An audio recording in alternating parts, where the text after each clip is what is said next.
Hi everybody, I'm Alyce-Kay Ruckelshaus, and I wanted to show you, if you're interested in doing the junk journal, I wanted to show you something that you can do ahead of time to start getting ready. Now, you can do the junk journal without doing this, and that's totally fine, but this kind of makes it a little bit more fun, and that's to coffee dye some papers. Okay, see these gorgeous papers that I have and how they look really old, and I'll tell you what, they smell wonderful. They smell like coffee because they're dyed with coffee.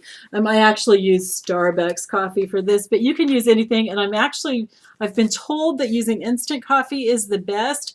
I tried instant coffee and it didn't work as well, so I don't know. Maybe I was doing something wrong. But my husband's Starbucks coffee that he has left over and is going to pour out works really, really well.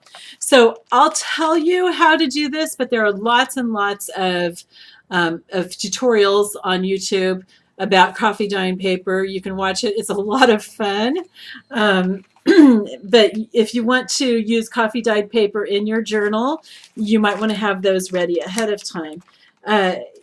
What I do, and there's lots of different ways to do it, but what I do is I use just regular copy paper, just that I would put through the printer, and the cheap stuff that we get at Walmart. Okay, and I pour coffee into a pan that's big enough to lay a piece of paper in. And I'll put one paper in at a time. I don't let it sit or anything. I haven't found any advantage. Some people soak them for a long time, and for me they come out exactly the same, and they fall apart and they're harder to get out and everything. So I just put it in, make sure that it gets wet on both sides, and then I put it on a cookie sheet. I set my oven for 300 degrees, and I put the cookie sheet in there. Now, you don't want to leave the room. You want to stay around. My husband assures me that it can't catch on fire, but I just want to, I'm paranoid. So I stay around, and you leave it in for a few minutes. You can check on it every once in a while. When it's dry, it'll get more brown. When you take it out of the coffee at first, it's like a little bit brown. But when you take it out of the oven, it's going to be more like this. Okay, so it looks old, and that's why I'm suggesting that you do it, because it's kind of fun to have this old looking paper in something that you're writing about an ancient man. Okay, now how did I get these really dark ones? I like these dark ones. For those, I had the paper in the cookie sheet, and then I poured a little bit of extra coffee on it, and so it filled in, some of the places, and made that really nice dark brown. Here's one that's really dark. Okay, I like that, and of course it smells more like coffee. And I don't know if you can see the design on this. It looks kind of like a weave or fabric or something. Okay, that's just from, I laid burlap on top of that. On these ones here, I was coffee dyeing some lace strips, some lace edging, and I laid that on top, so it gave it that design. And then for some of my coffee dyed paper, I wanted to have lines on it to make it easier to write on.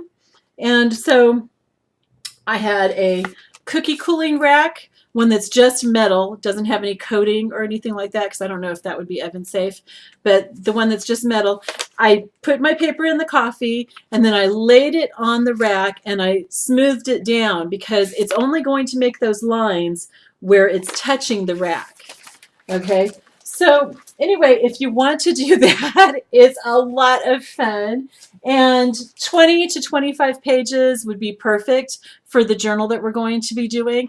So you can also use tea. Some people use tea. It comes out kind of a grayish look, and I personally prefer the brown, but experiment. Some people even cook avocado skins and it comes out pink, or they use Kool-Aid and it comes out really bright colors.